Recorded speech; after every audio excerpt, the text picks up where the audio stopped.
22 mm ಆಗಿದೆ, 15ರಲ್ಲಿ 6 mm ಆಗಿದೆ, 17ರಲ್ಲಿ 19 mm ಆಗಿದೆ. 10 ವರ್ಷದ ತಗೊಂಡು ಯಾವ ತಿಂಗಳಲ್ಲಿ? ಅದೇ ಮಾರ್ಚ್ 1 ಇಂದ ಮಾರ್ಚ್ ಕಳಸದಲ್ಲಿ ರನ್ ಮಾಡುವಾಗ ರನ್ ಮಾಡಿ ನೋಡ್ತಾರೆ ನಾವು ಹಾಕಿರೋದನ್ನ. ಅವ್ರಿಗೆ ಮೀಟ್ ಔಟ್ ಇವಾಗ ಇದು ಬಾಳಲ್ಲಿ ದಾಖಲೆ ಹೇಳಿದಾನೆ. ಇವಾಗ ನಾವು 10 ವರ್ಷ ಡೀಟೇಲ್ಸ್ ತಗೊಂಡು ಮಿನಿಮಮ್ ಎಷ್ಟಿದೆ ಮಾರ್ಚ್ ಅಲ್ಲಿ ಅದನ್ನ ಇಟ್ಕೊಂಡು 10 ವರ್ಷದ ಅಗ್ರಿಗೇಟ್ ತಗೊಂಡು ಮಾರ್ಚ್ ತಿಂಗಳದ್ದು ಮಿನಿಮಮ್ ಎಷ್ಟಿದೆ ಅದನ್ನ ಎಕ್ಸಿಟ್ ಅಂತ ಇಟ್ಕೊಂಡಿದ್ವಿ. ಅದ್ರಾಗ ಮತ್ತೆ ಸ್ಟ್ರೈಕ್ 1 ಸ್ಟ್ರೈಕ್ 2 ಬರುತ್ತೆ. ಅದನ್ನ ಮತ್ತೆ ಹಂಗೆ ರೇಂಜ್ ಇಟ್ಟಿದ್ದೀವಿ. 10 mm ಅಲ್ಲ, 70ರಿಂದ 10 ಇಟ್ಟಿದ್ದೀವಿ. 70, 60, 50, 40, 30, 20, 10 ಇಷ್ಟು ಒಳಗಡೆ ಸ್ವಲ್ಪ ಬಂದ್ರೆ ಸ್ವಲ್ಪ 5,000 ಒಳಗಡೆ ಚೂರು 1,000. ಮಿನಿಮಮ್ ಎಷ್ಟಿದೆ ಅದಕ್ಕಿಂತ ಕಮ್ಮಿ ಬಂದ ತಕ್ಷಣ ಟೋಟಲ್ ಬರುತ್ತೆ. ಇಲ್ಲಾಂದ್ರೆ ಆ ರೇಂಜ್ ಸ್ವಲ್ಪ ಅಂತೂ ಕ್ಲೈಮ್ ಆಗುತ್ತೆ. ಇವಾಗ ಬಿಫೋರ್ ಲಾಸ್ಟ್ ಇಯರ್ 3,200 ಬಂದಿತ್ತು ಮಾರ್ಚ್ ಅಲ್ಲಿ, ಏಪ್ರಿಲ್ ಅಲ್ಲಿ 2,500 ಬಂದಿತ್ತು. ಆ ತರ ಹಂಗೆ ಕ್ಲೈಮ್ ಆಗುತ್ತೆ. 7,000 ಏಪ್ರಿಲ್ ಸಿಕ್ಕಾಪಟ್ಟೆ ಮಾಡಿದ್ರು. ಅವಾಗ ಝೀರೋ ಆಗುತ್ತೆ. ಈ ಸಲ ಆಗಿರೋದು ಅದೇ ಝೀರೋ. ಈ ಸಲ ಆಗಿರೋದು ಟ್ರೈನ್ ಫಾಲ್ ಆದ್ರೆ ಕಮ್ಮಿ ಮಳೆ ಬಂತು ಕೊಡೋದೇ ಹೊರತು ಹೆಚ್ಚಿಗೆ ಕೊಡೋದು. ಈ ಸಲ ಪ್ರಮಾಣ 56 ಚಿಲ್ಲರೆ ಬಂತು ಮಾರ್ಚ್ ಅಲ್ಲಿ. ಸೊ ಅದು ಝೀರೋ ಆಗೋಯ್ತು. 115 ಏಪ್ರಿಲ್ ಅಲ್ಲಿ ಬರ್ಬೇಕಿತ್ತು, 155 ಮಾಡಂಗಿಲ್ಲ. ಯಾವತ್ತು ಮುಂದಿನ ವರ್ಷನೂ ಹಂಗೆ ಆಗುತ್ತೆ ಅಂತ ಹೇಳಕ್ ಬರಲ್ಲ ಅಲ್ಲ. ಹಾಗಾಗಿ 10 ವರ್ಷದ ಇದಕ್ಕೆ ಇನ್ನೊಂದು ಪ್ರಶ್ನೆ, ನಮಗೆ ಬೇಸಿಗೆ ಕನಿಷ್ಠದ ಪರಿಹಾರನೇ ಬೇಡ, ಅದನ್ನ ಮಳೆಗಾಲ ಕೊಡಿ ಅಂತ ಹೇಳಿದ್ರೆ ನಮಗೆ ಇದು ಡ್ಯಾಮೇಜ್ ತುಂಬಾ ರೇರು ಆಗಲ್ಲ. ಇನ್ಸೂರೆನ್ಸ್ ನಮಗೆ ಇದು ಬೇಡ, ಇದನ್ನ ಮಳೆಗಾಲದಲ್ಲಿ ಹೆವಿ ರೈನ್ಫಾಲ್ ಆಗುತ್ತೆ. ಈಗ 5%, 10% ಏನು ಉಂಟಲ್ಲ ಅದನ್ನ ಅವಾಗಲೇ ಸೇರಿಸಿದ್ರೆ ಇದನ್ನ ನಾವು ಕಡಿಮೆ ಅಮೌಂಟ್ ರೈನ್ಫಾಲ್ ಜಾಸ್ತಿಗೆ 47,000 ಇಟ್ಟಿದ್ದೀವಿ ಆಲ್ರೆಡಿ. ನೀವು ಮತ್ತೆ 1,28,000 ನಾವೇನು ಬೆಳೆ ಹವಾಮಾನ ಆಧಾರಿತ ಬೆಳೆ ವಿಮೆ ಯೋಜನೆ ಇದೆ, ಅದ್ರದ್ದು ಒಂದು ಟರ್ಮ್ ಶೀಟ್ಸ್ ಮುಂದಿನ 3 ವರ್ಷಕ್ಕೆ ಇದೇ ಟರ್ಮ್ ಶೀಟ್ಸ್ ಪ್ರಕಾರ ನಮ್ಮ ಇನ್ಶೂರೆನ್ಸ್ ಕಂಪನಿಯವರು ಬಿಡ್ ಮಾಡೋದು. ಅದ್ರದ್ದು ಒಂದು ಪ್ರಾಥಮಿಕ ಒಂದು ಸಭೆಯನ್ನ ನಾವು ತಹಶೀಲ್ದಾರ್ ಆಫೀಸಲ್ಲಿ ಇಟ್ಕೊಂಡಿದ್ವಿ. ಇದರಲ್ಲಿ ರೈತ ಮುಖಂಡರೆಲ್ಲ ಭಾಗವಹಿಸಿದ್ರು. ಸೊ ಭಾಳ ಒಂದು ಯೂಸ್ಫುಲ್ ಚರ್ಚೆ ಆಯಿತು. ಅವ್ರು ಏನೇನು ಸಲಹೆ ಸೂಚನೆ ಕೊಟ್ಟಿದ್ದಾರೆ ಅದನ್ನೆಲ್ಲ ಇನ್ಕ್ಲೂಡ್ ಮಾಡಿ ಮತ್ತೊಮ್ಮೆ ಅವರಿಗೆ ಮತ್ತೆ ಅದನ್ನ ಕರೆಕ್ಷನ್ಸ್ ಮಾಡಿರೋದನ್ನೆಲ್ಲ ಅವ್ರ ಗಮನಕ್ಕೆ ತಂದು ಫೈನಲ್ ಆಗಿ ಈ ಟರ್ಮ್ ಶೀಟ್ಸ್ನ ನಾವು ಕಳಿಸ್ಕೊಡ್ತೀವಿ. ಮತ್ತೆ DC ಸರ್ ಅಧ್ಯಕ್ಷತೆಯಲ್ಲಿ ಇನ್ನೊಂದು ಮೀಟಿಂಗ್ ಆಗುತ್ತೆ, ಅಲ್ಲಿ ಅದನ್ನ ಮತ್ತೆ ಏನಾದ್ರು ಕರೆಕ್ಷನ್ಸ್ ಇದ್ರೆ ಇನ್ಕ್ಲೂಡ್ ಮಾಡಿ ಸ್ಟೇಟಿಗೆ ಕಳಿಸ್ತಾರೆ. ಸೊ ಇಲ್ಲಿ ಬಂದು ಈ ಸಭೆಯನ್ನ ಮಾಡೋದಕ್ಕೆ ಬಹಳ ಒಂದು ಸಾರ್ಥಕತೆ ಅನ್ನಿಸ್ತು. ಯಾಕಂದ್ರೆ ಈ ಹಿಂದೆ ಈ ತರ ಸಭೆಗಳಲ್ಲಿ ರೈತರಿಗೆ ಮಾಹಿತಿಯನ್ನ ಕೊಟ್ಟಿರೋದಿಲ್ಲ ಈ ಟರ್ಮ್ ಶೀಟ್ಸ್ ಬಗ್ಗೆ. ಸೊ ತುಂಬಷ್ಟು ಸಲಹೆ ಸೂಚನೆಗಳನ್ನ ಕೊಟ್ಟಿದ್ದಾರೆ, ಅದನ್ನೆಲ್ಲ ಇನ್ಕ್ಲೂಡ್ ಮಾಡಿ ಇದನ್ನ ಕಳಿಸ್ಕೊಡ್ತೀವಿ. ಮತ್ತೆ ಸಂಸ್ಥೆದು ಏನು ಕ್ಲೈಮ್ಸ್ ಆಗಿಲ್ಲ 24-25 ಅಂತ ಹೇಳಿದ್ದಾರೆ. ಅದು ಏನೋ ಸ್ವಲ್ಪ ಪೇಮೆಂಟ್ ಗೇಟ್ವೇಯಲ್ಲಿ ಪ್ರಾಬ್ಲಮ್ ಆಗಿದೆ ಅಂತ ಹೇಳಿದ್ದಾರೆ ಇನ್ಶೂರೆನ್ಸ್ ಕಂಪ್ನಿ ಕಡೆಯಿಂದ. ಸೊ ಇನ್ನೊಂದು ವಾರದೊಳಗೆ ಅದ್ರದ್ದು ಪೇಮೆಂಟ್ ಕೂಡ ಸೆಟ್ಲ್ ಆಗುತ್ತೆ. ಸೊ ಇಷ್ಟೊಂದು ಅವಕಾಶ ಮಾಡಿಕೊಟ್ಟಿದ್ದಕ್ಕೆ ನಮ್ಮ ಕಳಸ ವ್ಯಾಪ್ತಿಯ ಎಲ್ಲ ರೈತರಿಗೂ ನಾನು ಇಲಾಖೆಯ ಪರವಾಗಿ ಹೃತ್ಪೂರ್ವಕ ವಂದನೆಗಳನ್ನ ಸಲ್ಲಿಸ್ತಾ ಇದ್ದೇನೆ. ಧನ್ಯವಾದಗಳು. ನನ್ನ ಹೆಸರು AB ಶ್ವೇತಾ ಅಂತ, ಹಿರಿಯ ಸಹಾಯಕ ತೋಟಗಾರಿಕಾ ನಿರ್ದೇಶಕರು, ಮೂಡಿಗೆರೆ ತಾಲೂಕು. ಕಳಸ ತಾಲೂಕು ಆಫೀಸ್ನಲ್ಲಿ ಈ ದಿನ ತೋಟಗಾರಿಕೆಗೆ ಸಂಬಂಧಪಟ್ಟಂತೆ, ಕ್ರಾಪ್ ಇನ್ಶೂರೆನ್ಸ್ಗೆ ಸಂಬಂಧಪಟ್ಟಂತೆ ಉನ್ನತ ಅಧಿಕಾರಿಗಳು, ತಾಲೂಕು ಮಟ್ಟದ ಅಧಿಕಾರಿಗಳು ಬಂದು ರೈತರ ಜೊತೆ ಚರ್ಚೆ ನಡೆಸಿದರು. ಅದರಲ್ಲಿ ವಿಶೇಷವಾಗಿ ಮುಂದಿನ ದಿನಗಳಲ್ಲಿ ಯಾವ ರೀತಿ ಟರ್ಮ್ ಶೀಟ್ ಮಾಡಬೇಕು, ಕೃಷಿಗೆ ವಿಶೇಷವಾಗಿ ಅಡಿಕೆ ಕಾಳುಮೆಣಸಿಗೆ ಸಂಬಂಧಪಟ್ಟಂತೆ ಯಾವ್ಯಾವ ತಿಂಗಳಲ್ಲಿ ಎಷ್ಟೆಷ್ಟು ಇನ್ಶೂರೆನ್ಸು ಮಾಡಬೇಕು, ಯಾವ ರೀತಿ ಮಾಡಬೇಕು, ಎಷ್ಟು ರೈನ್ಫಾಲು ಬಿದ್ದರೆ ಎಷ್ಟು ಕೊಡಬೇಕು ಅನ್ನೋ ರೀತಿ ತುಂಬ ದೀರ್ಘವಾಗಿ ಚರ್ಚೆ ನಡೆಸಲಾಯಿತು. ಎಲ್ಲ ರೈತ ಮುಖಂಡರುಗಳು ಎಲ್ಲ ಇದ್ರ ಬಗ್ಗೆ ವಿಶೇಷ ಪರಿಣಿತಿ ಹೊಂದಿದವರು ಸಹ ಇದ್ದು ಒಳ್ಳೆ ಮಾಹಿತಿಯನ್ನು ತೋಟಗಾರಿಕೆ ಇಲಾಖೆ ಅಧಿಕಾರಿಗಳು ಕೊಟ್ಟು ಟರ್ಮ್ ಶೀಟ್ ಯಾವ ರೀತಿ ತಯಾರು ಮಾಡಬೇಕು, ಮುಂದಿನ ದಿನಗಳಲ್ಲಿ ಜಿಲ್ಲಾ ಮಟ್ಟದ DC ಅವರ ನೇತೃತ್ವದಲ್ಲಿರ್ತಕ್ಕಂಥ ಈ ಟರ್ಮ್ ಶೀಟನ್ನು ಯಾವ ರೀತಿ ಮಾಡಬೇಕು ಅನ್ನೋದು ಆ ಮಾಹಿತಿನ ಇವತ್ತು ನೀಡಲಾಯಿತು ಅಧಿಕಾರಿಗಳಿಗೆ. ಮಾನ್ಯ ತಾಲೂಕು ತಹಶೀಲ್ದಾರ್ ಅವರು ಇದ್ದರು, ಅವರ ಅಧ್ಯಕ್ಷತೆಯಲ್ಲಿ ಈ ವಿಚಾರ ನಡೀತು. ತೋಟಗಾರಿಕೆ ಇಲಾಖೆ ಎಲ್ಲ ಅಧಿಕಾರಿ ವರ್ಗದವರು ಬಂದಿದ್ದರು, ಪ್ರಗತಿಪರ ರೈತರುಗಳು ಬಂದಿದ್ದರು. ವಿಶೇಷವಾಗಿ ನಮ್ಮ ಕಳಸ ತಾಲೂಕಿನಲ್ಲಿ ಮಳೆ ಮಾಪನ ಸರಿ ಇಲ್ಲದೆ ಇರೋದ್ರಿಂದ ರೈತರಿಗೆ ತುಂಬ ಅನಾನುಕೂಲ ಆಗ್ತಾ ಉಂಟು, ಕ್ಲೈಮ್ ಸಿಗ್ತಾ ಇಲ್ಲ. ಇದನ್ನು ಎಲ್ಲ ರೈತರು ಗಂಭೀರವಾಗಿ ಅಧಿಕಾರಿಗಳಿಗೆ ತಿಳಿಸಿರೋ. ಆದ್ದರಿಂದ ಮುಂದಿನ ದಿನಗಳಲ್ಲಿ ಮಾನ್ಯ ಜಿಲ್ಲಾಧಿಕಾರಿಗಳು ಈ ಬಗ್ಗೆ ತಿಳಿಸಿ ರೈನ್ ಗೇಜನ್ನು ಮಳೆ ಮಾಪನವನ್ನು ಸರಿಯಾದ ಸುಸ್ಥಿತಿಯಲ್ಲಿ ಇಡಬೇಕು ಮತ್ತು ಅದನ್ನು ಮಳೆ ಅತಿ ಹೆಚ್ಚಿನ ಮಳೆ ಬರೋ ಜಾಗದಲ್ಲಿ ಇಡಬೇಕನ್ನೋ ಒಂದು ವಿಶೇಷವಾದ ಮನವಿಯನ್ನು ಮಾಡಲಾಯಿತು. ಹಾಗೂ ಸಂಸ್ಥೆ ಭಾಗಕ್ಕೆ ಇನ್ನೂ ಸಹ ಇನ್ಶೂರೆನ್ಸ್ ಕ್ಲೈಮ್ ಬರಲಿಲ್ಲ, ಅದರಿಂದ ಅದನ್ನು ಕೂಡಲೇ ಬಿಡುಗಡೆ ಮಾಡಬೇಕು ಅನ್ನೋ ಒತ್ತಡನೂ ಅಧಿಕಾರಿಗಳೇ ಹಾಕಲಾಯಿತು. ಎಂ.ಎ. ಶೇಷಗಿರಿ, ಮಾಜಿ ತಾಲೂಕು ಅಧ್ಯಕ್ಷರು, ಮೂಡಿಗೆ ಕಳಸ. ರೈತರ ಪರವಾಗಿ ಇವತ್ತು ನಾವು ಕೂಡ ಬಂದಿದ್ದು, ರವೀಶ್ ಅವ್ರು ಕೂಡ ಬಂದಿದ್ರು. ಈ ವರ್ಷ ಜೂನ್ ತಿಂಗಳನ್ನ ಕೂಡ ಇನ್ಶೂರೆನ್ಸ್ ಇದಕ್ಕೆ ಸೇರ್ಸಕ್ಕೆ ನಾವು ಕೂಡ ಮನವಿ ಮಾಡಿದ್ವಿ. ಹಾಗೆ ರೈತರು ಏನು ಇನ್ಶೂರೆನ್ಸ್ ಕಟ್ಲಿಕ್ಕೆ ಒಂದು ಲಾಸ್ಟ್ ಡೇಟ್ ಅಂತ ಏನು ಫಿಕ್ಸ್ ಮಾಡಿರ್ತಾರೋ, ಹಾಗೆ ಇನ್ಶೂರೆನ್ಸ್ ಕಂಪ್ನಿಯವ್ರು ಕೂಡ ರೈತರಿಗೆ ಕ್ಲೈಮ್ ಕೊಡ್ಲಿಕ್ಕೆ ಅಂದ್ರೆ ವಿಮಾ ಹಣ ವಾಪಸ್ಸು ಅವ್ರು ಕೊಡ್ಲಿಕ್ಕೆ ಒಂದು ಲಾಸ್ಟ್ ಡೇಟ್ ಫಿಕ್ಸ್ ಮಾಡಿ, ಈಗ ಆಗಸ್ಟ್ 30 ಎಲ್ಲಾ ರೈತರ ಅಕೌಂಟಿಗೂ ಇನ್ಶೂರೆನ್ಸ್ ಹಣ ಜಮಾ ಆಗೋ ತರ ಮಾಡಿ ಅಂತ ನಾವೊಂದು ಒತ್ತಾಯ ಮಾಡಿದ್ವಿ. ಮೈನ್ ಇನ್ನೊಂದು ಏನಂತ ಹೇಳಿದ್ರೆ, ಕಳಸ ತಾಲೂಕಲ್ಲಿ ಯಾವ ಗ್ರಾಮ ಪಂಚಾಯತಿಲೂ ರೈನ್ ಗೇಜ್ಗಳು ಎಲ್ಲಿದಾವೆ, ಯಾವ ಸ್ಥಿತಿಲಿದೆ ಅನ್ನೋ ಮಾಹಿತಿ ಇವತ್ತು ಯಾರಿಗೂ ಸರಿಯಾಗಿ ಗೊತ್ತಿಲ್ಲ. ಈ ರೈನ್ ಗೇಜ್ಗಳನ್ನ ಇವತ್ತು ಎಲ್ಲ ನಮ್ಮ ಜನಪ್ರತಿನಿಧಿಗಳು ಮತ್ತು ಸರ್ಕಾರದವರು ಎಲ್ಲ ಮಾಡಿ ಎಲ್ಲ ಗ್ರಾಮ ಪಂಚಾಯತಿ ವ್ಯಾಪ್ತಿಲೂ ರೈನ್ ಗೇಜ್ಗಳನ್ನ ಸುಸ್ಥಿತಿಯಲ್ಲಿ ಇಡಬೇಕು, ಕರೆಕ್ಟ್ ಆಗಿರ್ಬೇಕು. ಮತ್ತೆ ಡೈಲಿ ರೈನ್ ಎಷ್ಟು ಮಳೆ ಬರುತ್ತೆ ಅನ್ನೋದನ್ನ ಆ ಅಪ್ಡೇಟು ಪ್ರತಿಯೊಬ್ಬ ರೈತನಿಗೂ ಡೈಲಿ ಗೊತ್ತಾಗಬೇಕದು. ಇಷ್ಟನ್ನ ನಾವು ಅವರಿಗೆ ಮನವಿ ಮಾಡಿದ್ವಿ. ಹವಾಮಾನ ಆಧಾರಿತ ಬೆಳೆ ವಿಮೆ ಯೋಜನೆಗೆ ಮುಂದಿನ 3 ವರ್ಷಗಳ ಅವಧಿಗೆ ಟರ್ಮ್ ಶೀಟನ್ನು ರಚನೆ ಮಾಡಲು ಇವತ್ತಿನ ದಿವಸ ತಹಸೀಲ್ದಾರ್ ಕಚೇರಿಯಲ್ಲಿ ತೋಟಗಾರಿಕಾ ಇಲಾಖೆಯ ಅಧಿಕಾರಿಗಳು ಸಭೆ ನಡೆಸಿದ್ದು, ಈ ಸಭೆಯಲ್ಲಿ ಹಾಜರಿದ್ದ ಎಲ್ಲ ರೈತರು ತಮ್ಮ ಸಲಹೆ ಸೂಚನೆಗಳನ್ನು ಹಾಗೂ ಈ ಹಿಂದಿನ ವರ್ಷಗಳಲ್ಲಿ ಟರ್ಮ್ ಶೀಟ್ ರೈತರ ಒಂದು ಉಪಯೋಗಕ್ಕೆ ಬರದೆ ರೈತರಿಗೆ ಪ್ರಯೋಜನ ಆಗದೇ ಇದ್ದರಿಂದ ರೈತರು ಬೆಳೆ ವಿಮೆಯಿಂದ ಹವಾಮಾನ ಆಧಾರಿತ ಬೆಳೆ ವಿಮೆಯಿಂದ ವಂಚಿತರಾಗಿದ್ದರು. ಇವತ್ತಿನ ದಿವಸ ರೈತರು ಎಲ್ಲ ರಾಜಕೀಯ ಪಕ್ಷದವರು ಮತ್ತು ರೈತರು ನಮ್ಮ ಸಲಹೆಗಳನ್ನು ಕೊಟ್ಟು ಬೆಳೆ ವಿಮೆ ರೈತರಿಗೆ ದೊರಕುವಂತೆ ಆಗುವಂಥ ಒಂದು ಟರ್ಮ್ ಶೀಟಿಗೆ ನಾವು ಸಲಹೆ ಸೂಚನೆಗಳನ್ನು ಕೊಟ್ಟಿದ್ದೀವಿ. ಹಾಗೆ ಮಳೆ ಮಾಪನ ಕೇಂದ್ರದ ಉಸ್ತುವಾರಿಯನ್ನು ಈಗ ವಿಲೇಜ್ ಗ್ರಾಮ ಲೆಕ್ಕಾಧಿಕಾರಿಗಳಿಗೆ ಕೊಟ್ಟಿದ್ದಾರೆ. ಆ ಮಳೆ ಮಾಪನ ಕೇಂದ್ರಗಳು ಕಳಸ ತಾಲೂಕಿನ ಪ್ರತಿ ಒಂದು 6 ಗ್ರಾಮ ಪಂಚಾಯತ್ ಸಹಿತ ಸುಸಜ್ಜಿತವಾಗಿ ಕೆಲಸ ಮಾಡುವಂತೆ ಎಲ್ಲ ಅಲ್ಲಿ ಹಾಜರಿದ್ದಂಥ ರೈತರು, ಮುಖಂಡರುಗಳು, ತಹಶೀಲ್ದಾರರು ಮತ್ತು ತೋಟಗಾರಿಕೆ ಇಲಾಖೆಯ ಅಧಿಕಾರಿಗಳಿಗೆ ಸೂಕ್ತವಾದಂಥ ಸುಸ್ಥಿತಿಯಲ್ಲಿಡುವಂಥ ಸೂಚನೆಯನ್ನು ಎಲ್ಲರೂ ಕೊಟ್ಟಿದ್ದಾರೆ. ಆ ಬಗ್ಗೆ ಗಮನ ಹರಿಸಬೇಕು ಹಾಗೂ ಇದರ ಪ್ರಯೋಜನವನ್ನು ಎಲ್ಲ ರೈತರಿಗೆ ಆಗುವಂತೆ ನೋಡಿಕೊಳ್ಬೇಕು ಅಂತ ಹೇಳಿ ಇವತ್ತು ಸಲಹೆ ಕೊಟ್ಟಿದ್ದೀವಿ. ಕೆಲವರಿಗೆ ಬೆಳೆ ವಿಮೆ ಬಂದಿಲ್ಲ ಅಂತ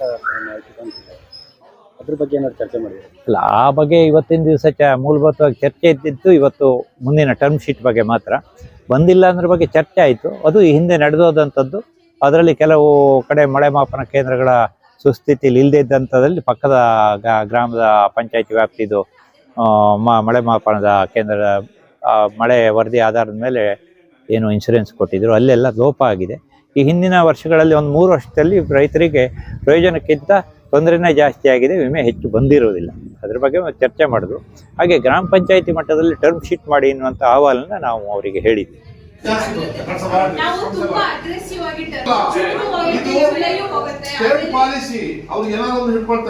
ನೀವು ಅವ್ರಿಗೆ ಬೇರೆ ರೀತಿ ಲಾಭ ಮಾಡಿ ರೈತರಿಗೆ ಒಳ್ಳೇದಾಗ್ಲಿ ಅಂತ ಮಾಡೋದು ನಮ್ಮಲ್ಲಿ ಯಾಕೆ ನಾನು ನಿಮ್ಮ ಹತ್ರ ಮಾತಾಡೋದಲ್ಲ. ಈಗ ಸರ್ಕಾರದ ಉದ್ದೇಶ ರೈತರಿಗೆ ಹೆಲ್ಪ್ ಆಗ್ಬೇಕು ಅಂತ ಇನ್ಶೂರೆನ್ಸ್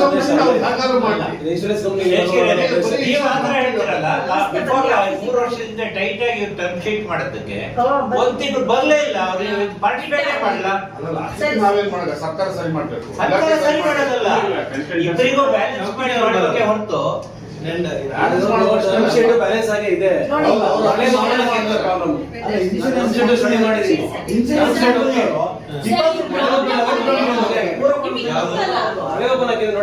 ನೋಡಿ ಬರುತ್ತೆ ಅಂತ ಕೇಳಿದ್ರೆ ಮಳೆ ಎಷ್ಟು ಬಂದಿದೆ ಇವತ್ತಿಂದ ಅಂತ ನಮ್ ಗ್ರಾಮ ಪಂಚಾಯತಿ ಕಳೆದ ಗ್ರಾಮ ಪಂಚಾಯತಿ ಅವರಿಲ್ಲ. ನೀವೀಗ ಪರಿಹಾರ ಕೊಡೋದು ಓಕೆ, ಇದು ನಾವು ದುಡ್ಡು ಕಟ್ಟಿರ್ತೀವಿ ಇನ್ಶೂರೆನ್ಸ್ ಕಂಪನಿಗೆ, ಹೌದಲ್ವ ಮೇಡಮ್? ಎಕರೆಗೆ ಇಷ್ಟು ದುಡ್ಡು ಕಟ್ಟಿರ್ತೀವಿ. ಈ ಸಲ ನಾವು ಕಟ್ಟಿದ 10 ಪೈಸೆ ದುಡ್ಡು ಲಾಭ ಇಲ್ಲ ನಮ್ಗೆ. ಧರ್ಮ ಕಟ್ಟಂಗ ಆಯ್ತಾ ನಾವು? ಅಲ್ಲಿ 1-2 ಸಾವಿರ ಕೋಟಿ ರೂಪಾಯಿ ಆಗುತ್ತೆ ಸರ್ಕಾರ.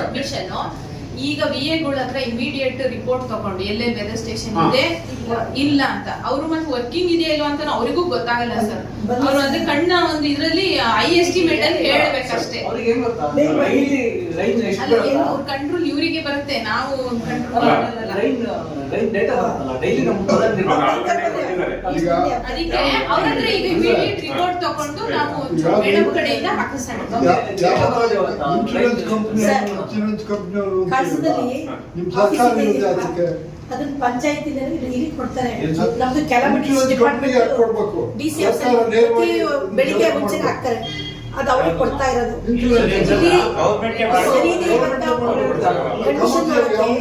ಯಾರಿಗೆ ಗೊತ್ತಾಗಲ್ಲ, ಕನ್ಸರ್ನ್ ಡಿಪಾರ್ಟ್ಮೆಂಟ್ ಇಂದಾನೆ ಬರ್ಬೇಕು.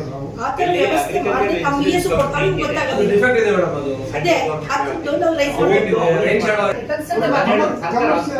ಅಲ್ಲ ಗೌರ್ಮೆಂಟ್ ಇದೆ. ನಿಮ್ದು ಟಾರ್ಗೆಟ್ ರೀಚ್ ಆಗಿರಲ್ಲ, ಇದಕ್ಕೆ ಇಲ್ಲ ಅದನ್ನ ಸರಿ ಮಾಡ್ಬೇಕು. ಮೇಡಮ್ ಏನ್ ಗೊತ್ತಾ, ಒಂದೊಂದ್ಸಲ ಅದನ್ನ ಸರಿ ಮಾಡ್ಬೇಕು. ನಮ್ಮ ಡೇಸ್ ಮೇಲೆ ಇನ್ಶೂರೆನ್ಸ್ ಟರ್ಮ್ ಶೀಟ್ ಮಾಡ್ಬೇಕು. ಯಾಕಂದ್ರೆ ರಿವರ್ಸ್ 150 ರೈನಿ ಡೇಸ್ ಮಾಡಿದೆ. ನಮ್ದು ಎವರೇಜ್ ಇರೋದು 85 ರೈನಿ ಡೇಸ್. ಅದನ್ನ ಭಾರಿ ಅನುಭವ ಇಲ್ಲ, ಹಿರಿಯರ್ ಇದ್ದಾರೆ ಬಟ್ ರೈನಿ ಡೇಸ್ 80 ಇರೋದು 155 ವರ್ಷ ರೈನಿ ಡೇಸ್ ಇದೆ. ಅಂದ್ರೆ ಮಳೆ ಬಂದಿರೋದಿಲ್ಲ. ಈಗ ಆವರೇಜ್ 150 ಜಾಸ್ತಿ ಎಲ್ಲಾ ಮಳೆ ಬರಲ್ಲ. 5 ಸೆಂಟ್ಸ್ ಬರ್ಲಿ 0 ಸೆಂಟ್ಸ್ ಬಂದ್ರು ಅದೇ ನಾನು ಹೇಳುದು. ಇಲ್ಲಿ ಮಾಯಿಶ್ಚರ್ ಆಗದೇ ಇಲ್ಲ ಬಿಡುದು. ಅಂದ್ರೆ 4 ದಿನ ಕಂಟಿನ್ಯೂಸ್ ಆ ಮಳೆ ಬರುದೇ ಇಲ್ಲ ನಮಗೆ. ಯಾವ ತರ ಮಾಡ್ಬೋದು ಹೇಳಿ. ನಿಮ್ದು ಜೂನ್ ಜುಲೈ ಪ್ಯಾಟರ್ನ್ ಬೇರೆ ಇದೆ, ಆಗಸ್ಟ್ ಪ್ಯಾಟರ್ನ್ ಬೇರೆ ಇದೆ. ಕರೆಕ್ಟಾ? ನಾನು ಅವ್ರು ಕಳ್ಸಿದ್ರೆ ಫುಲ್ ಸ್ಟಡಿ ಮಾಡಿದ್ದೀನಿ. ಆಮೇಲೆ ಡೈಲಿ ಇದೆಯಲ್ಲ, ಅದು ನಂಬರ್ ಆಫ್ ಡೇಸ್ 10 ಡೇಸ್ ಇದೆ ಅಲ್ವಾ ನಿಮ್ದು ಕಾನ್ಸಿಕ್ಯೂಟಿವ್? ಅಲ್ಲ ಅದು ಬೇರೆ ಅಲ್ಲ, ನೀವು ಈ 4 ಕಾನ್ಸಿಕ್ಯೂಟಿವ್ಸ್ ನಿಮಗೆ ಬೇಡ ಹಾಕೊಂಡು ಡೈಲಿ ಯಾವ ತರ ಡೈಲಿ ಅಂದ್ರೆ ಈಗ ಒಂದ್ ದಿನಕ್ಕೆ ಅದ್ ನೋಡ್ಬೇಕು, ರನ್ ಮಾಡಿ ನೋಡ್ಬೇಕು. ಒಂದ್ಸತಿನೂ ನಾವು ಮಾಡಿಲ್ಲ. 50 mm ಒಂದ್ ದಿನಕ್ಕೆ ಬಂದ್ರೆ ಬರುತ್ತಾ ಇಲ್ಲ 40 mm ಎಷ್ಟು ಅಂತ ರನ್ ಮಾಡಿ ರಿಪೀಟ್ ಮಾಡೋಕೆ ಅವಕಾಶ ಇದೆ. In span of 10 days, in span of 7 days total ನಮಗೆ ತಗೊಳ್ಬೇಕು MM ನೀವು. ಆ ತರ ಮಾಡ್ಬೋದು. ಏನ್ ಸರ್? ಹೌದು ಅವರು ಒಂದಿನ 45 ಪ್ರಾಕ್ಟಿಕಲ್ ಅಲ್ವಾ? ಈಗ ಒಂದು ಪ್ರಾಕ್ಟಿಕಲ್ ಮಾಡೋಣ, ಆಗಸ್ಟ್ ಅದನ್ನೇ ಮಾಡ್ಬೇಕು ನೀವು. ನಿಮ್ ಡಿಸ್ಕ್ರಿಪ್ಷನ್ ಇದೆ ಅಲ್ವಾ? ನನಗೆ ಗೊತ್ತಿದೆ ನಿಮ್ ಡಿಸ್ಕ್ರಿಪ್ಷನ್ ಅದಿರೋದು, ದಯವಿಟ್ಟು ಸರ್ ಒಂದು ಹೇಳಿದ್ರು ಜೂನ್ ಜುಲೈ ಆಗಸ್ಟ್ ಇದ್ದಾರೆ ಅಲ್ವಾ? ರೈತರು 2.5% ಅವ್ರು ಕಟ್ತಾರೆ, ಸ್ಟೇಟ್ ಗೌರ್ಮೆಂಟ್ ಟೋಟಲ್ 50% ಆಗುತ್ತೆ. ಈ ವರ್ಷ ನೋಡಿ ಕಟ್ಟೋದೇ ಇಲ್ಲ ಸರ್. ಹೌದು, ಅಲ್ಲಿ ನೋಡ್ತಾರೆ ಟೋಟಲ್ 50%. ಸರ್ ಹೋಲ್ಸ್ ಎಲ್ಲ ಪ್ರಾಬ್ಲಮ್ ಆಗಿದೆ, ರೇನ್ ಗೇಜಸ್ ಅದರ್ವೈಸ್ ಬರ್ತಿತ್ತು. ಏನ್ ಗೊತ್ತಾ, ರೈನ್ ಗೇಜ್ ಪ್ರಾಬ್ಲಮ್ ಒಪ್ಕೊಳ್ತೀನಿ. ಅದನ್ನ ತೆಗೆದು ರೈತರಿಗೆ ಹಾಕಿ ರೈತನ ಫಲ ಮಾಡ್ದಂಗೆ ಆಯ್ತಲ್ಲ. ಅಲ್ಲ ಈಗಲೂ ಇವತ್ತಿಗೂ ನೀವು ಹೇಳೋ ಪ್ರಕಾರ ರೈನ್ ಗೇಜ್ ನಿಮ್ ಕಂಟ್ರೋಲ್ ಇಲ್ಲ ಮೇಡಮ್. ನಮ್ಮ ಕಂಟ್ರೋಲ್. ಸೊ ನೀವು ಹೆಂಗ್ ಮಾನಿಟರ್ ಮಾಡ್ತೀರಾ? ಈಗ ನೋಡಿ, ಈ ಡಿಪಾರ್ಟ್ಮೆಂಟ್ ಅವರಿಗೆ ಒಂದು ರೈನ್ ಗೇಜ್ ಇರುತ್ತೆ, ನಿಮ್ದು ಅದಕ್ಕೆ ಸರ್ ಈಗಲೇ ಸ್ಟೇಟ್ ಡಿಸಾಸ್ಟರ್ ಮ್ಯಾನೇಜ್ಮೆಂಟ್ ಕಂಪನಿ ಬೇರೆ ಇದೆ. ಮೇಡಮ್ ಕಡೆಯಿಂದ ಆಯ್ತು ಮೇಡಮ್, ಈಗ ಇಲ್ಲಿದೆ ಹಂಗಂದ್ರೆ ಈಗ ನೋಡಿ ಅವ್ರು ಬರೀ ಇಲ್ಲ ಇಲ್ಲ ಇದೆ ಅಣ್ಣ, ಒಳಗಡೆನೇ ಇದೆ ನೋಡಿ. ಅದ್ರದ್ದು ಎಲ್ಲಿದೆ ನಿಮ್ಮ? ಈಗ ಲಾಸ್ಟ್ ಟೈಮ್ ಒಪ್ಬೇಕು. ನೀವ್ ಏನ್ ಹೇಳಿದ್ರು ಅಷ್ಟು ಪಾಯಿಂಟ್ಸ್ ನಾವು ಇನ್ಕ್ಲೂಡ್ ಮಾಡ್ತೀವಿ. ಬಟ್ ಏನಂದ್ರೆ ನನ್ನ ಒಂದು ಇದು ಒಪಿನಿಯನ್ ಏನಂದ್ರೆ ಇವಾಗ್ಲೇನೆ ನಿಮ್ಮ ಕಳಸಾ ವ್ಯಾಪ್ತಿಯ ಎಲ್ಲ ರೈನ್ ಗೇಜಸ್ ವಸ್ತು ಸ್ಥಿತಿನ VA-ಗಳಿಂದ ತಗೊಂಡು ಇಮಿಡಿಯೇಟ್ ಮೇಡಮ್ ಕಡೆಯಿಂದ ಕಡೆಯಿಂದ ಸರ್ಕಾರದ ಮಟ್ಟಕ್ಕೆ ಇಮಿಡಿಯೇಟ್ ಅದನ್ನ ಸರಿ ಮಾಡೋ ತರ ಮಾಡಿದ್ರೆ ನಮಗೆ ನೆಕ್ಸ್ಟ್ ಈಗಾರು ಹೆಲ್ಪ್ ಆಗುತ್ತೆ. ಅದರ್ವೈಸ್ ಈಗ ನಮ್ ಪ್ರೊಸೀಡಿಂಗ್ಸ್ ಹೋಗುತ್ತೆ, ಬಟ್ ಅದನ್ನ ಒಪ್ಪೋದು ಒಂದೇನ್ ಗೊತ್ತಾ, ಅವ್ರು ಇಟ್ಟಿದ್ದಾರೆ ಗ್ರಾಮ ಪಂಚಾಯತಿ ಆಫೀಸ್ ಇರೋದಲ್ಲಿ ಬಾಳೆಹೊಳೆಯಲ್ಲಿ. ಇವ್ರು ಅದನ್ನ ಮಾಡಿಸಿ ತೋಟದೂರು ಸ್ಕೂಲಲ್ಲಿ ಇದೆ. ಬಾಳೆಹೊಳೆಗಿಂತ ತೋಟದೂರಲ್ಲಿ ಮಳೆ ಜಾಸ್ತಿ ಇದೆ. ಸರ್ ಈಗ DC ಆಫೀಸ್ ಇಂದ ನಾವು VS ಗೆಲ್ಲ ಪ್ರತಿ ತಾಲೂಕಲ್ಲಿ VS ಇಂದ ಮಾಹಿತಿ ತಗೊಂಡಿದ್ದಾರೆ. ಈಗ ಕೊಟ್ಟಿದ್ದೀವಿ ಆಲ್ರೆಡಿ. ಕಳಸಾದಲ್ಲಿ premises of primary health centre near ವಾಚ್ ಇಲ್ಲೇ ನಮ್ಮ ಹತ್ರ ಅದಿದೆ. ಅದು ಕಂಪನಿ ಬೆಳೆದಿದೆ, ಸ್ಫಟಿಕ ಅಂತ ಕಂಪನಿ ಬರ್ತಿದೆ. ಇನ್ನು ಎರಡನೇ ಮರಸಣಿಗೆಯಲ್ಲಿ ಪ್ರೀಮಿಸಸ್ ಆಫ್ IB ಅಂತ ಇದೆ, ಗೌರ್ಮೆಂಟ್ ಗೆಸ್ಟ್ ಹೌಸ್ ಹತ್ರ ಇದೆ. IB ಅಂತ ಹಾಕಿದ್ದಾರೆ, ಅದೇನು ವರ್ಕಿಂಗ್ ಇದೆಯೋ ಗೊತ್ತಿಲ್ಲ. IB ಮೇಲ್ಗಡೆ ಇದೆಯಲ್ಲ ಗೌರ್ಮೆಂಟ್ ಗೆಸ್ಟ್ ಹೌಸ್ ಅಂತ ಇದೆ. ಇಡಕಣಿಲಿ ಹಿರೇಬೈಲು ಪ್ರೀಮಿಸಸ್ ಆಫ್ ಗ್ರಾಮ ಪಂಚಾಯತ್, ಹೊರನಾಡಲ್ಲಿ ಪ್ರೀಮಿಸಸ್ ಆಫ್ ಬಿಹೈಂಡ್ ಗ್ರಾಮ ಪಂಚಾಯತ್ ಗ್ರೌಂಡ್ ಫ್ರಂಟ್ ಅಂತ ಇದೆ. ಸಂಸ್ಥೆ ಪ್ರೀಮಿಸಸ್ ಆಫ್ ಗ್ರಾಮ panchayat ground front. Thotaduru premises government high school. Kalasa Hirebailu premises Hirebailu ಗ್ರಾಮ panchayat near ORG. But ORG ಅಂತ ನನಗೆ ಇಲ್ಲಿ ಅದು ಕಂಪನಿ ಎಲ್ಲ ಬೇರೆ ಬೇರೆ ಕಂಪನಿಗೂ ಹೆಸರಿದ್ರ ಬಗ್ಗೆ. ಸ್ಫಟಿಕ ಕಂಪನಿ ಜಿಯೋ ಎಡ್ಜ್ ಇದೆ, ಇನ್ನೊಂದು ಜಿಯೋ ಎಡ್ಜ್ ಇದೆ. ಇಂಜನ್ ಮತ್ತೆ ಕಂಪನಿಗಳದ್ದು. ಕೊಡೋದು ಅಂತಲ್ಲ, ನೀವು ಇನ್ಶೂರೆನ್ಸ್ ಕೊಡೋದು ಯಾಕೆಂದ್ರೆ ಬೆಳೆ ನಾಶ ಆದ್ರೂ ಇನ್ಶೂರೆನ್ಸ್ ಕೊಡೋದು, ಹೌದಾ? ಅದನ್ನು ಸರ್ಟಿಫೈ ಡಿಪಾರ್ಟ್ಮೆಂಟ್ ಮಾಡ್ಬೋದು. ಒಂದು ಎಲ್ಲೆಲ್ಲಿ ಯಾವ ಏರಿಯಾ ನೀವು ಇದನ್ನೆಲ್ಲ ನಿಮ್ದು ಟರ್ಮ್ ಶೀಟು ಇದನ್ನೆಲ್ಲ ಮಾಡ್ಕೊಂಡಿರಿ, ಡ್ಯಾಮೇಜ್ ಆಗಿದೆ, ಇಷ್ಟು % ಡ್ಯಾಮೇಜ್ ಆಗಿದೆ ಅಂತ ಒಂದು ಸರ್ಟಿಫೈ ಮಾಡಿದ ಮೇಲೆ ಇನ್ಶೂರೆನ್ಸ್ ನೀವು ಬಿಡುಗಡೆ ಮಾಡ್ಬೋದು. ಆವಾಗ ಅದು ರೈತರಿಗೆ ಪ್ರಾಕ್ಟಿಕಲ್ ಗೊತ್ತಾಗ್ತದೆ.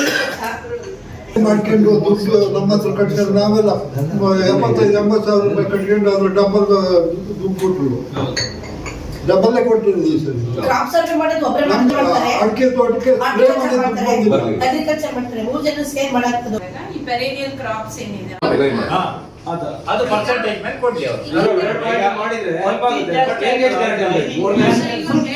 ಈಗ ನಮ್ಗೆಲ್ಲ ಕಂಪ್ಲೇಂಟ್ ಮಾಡೋದು ಎಂಗೇಜ್ ಮೇಲೆ. 50,000 ಇಟ್ಟಿದ್ವಿ, ನೀವು ಹೇಳ್ತಿದ್ದೀರಾ, ಹಾಗಾಗಿ 2 ಮಾಡೋಣ. ಎಕ್ಸೆಸ್ ರೈಟ್ ಫಾಲ್ 2 ತರ ಇಡೋಣ. 55,000 ಜೂನ್ ಜುಲೈ 64,000 ಇಡಿ ಎಕ್ಸಸ್ ರೈನ್ ಫಾಲ್ಗೆ. ಎಕ್ಸೆಸ್ ರೈಟ್ ಹೌದು, ಅದರಲ್ಲಿ 2 ಪಾರ್ಟ್ ಮಾಡಿ. ಜೂನ್ ಜುಲೈ ಅದಕ್ಕೆ 2/3 ಮಾಡಿ, 1/3 ಆಗಸ್ಟಿಗೆ ಮಾಡಿ. ಆಗಸ್ಟ್ ಸೆಪ್ಟೆಂಬರ್ಗೆ ಅಲ್ವಾ?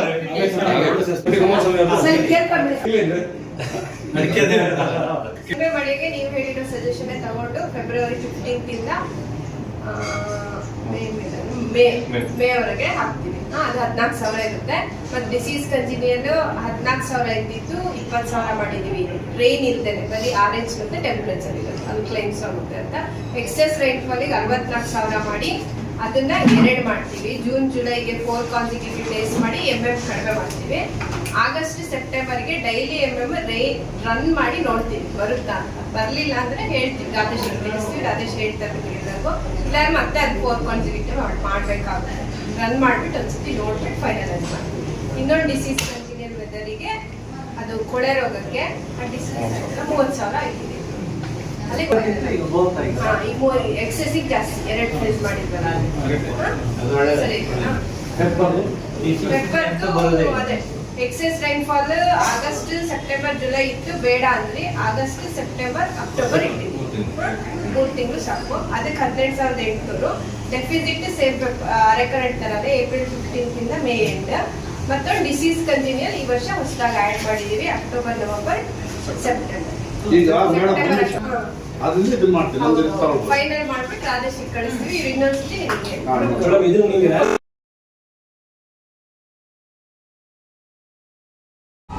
ವಿಡಿಯೋ ನೋಡಿದ್ದಕ್ಕೆ ಧನ್ಯವಾದಗಳು. ಮುಂದಿನ ವಿಡಿಯೋದಲ್ಲಿ ಸಿಗೋಣ. ಕ್ಷಣ ಕ್ಷಣದ ಸುದ್ದಿಗಾಗಿ ವೀಕ್ಷಿಸಿ ನ್ಯೂಸ್ ಕರ್ನಾಟಕ, ಸದಾ ನಿಮ್ಮ ಜೊತೆ.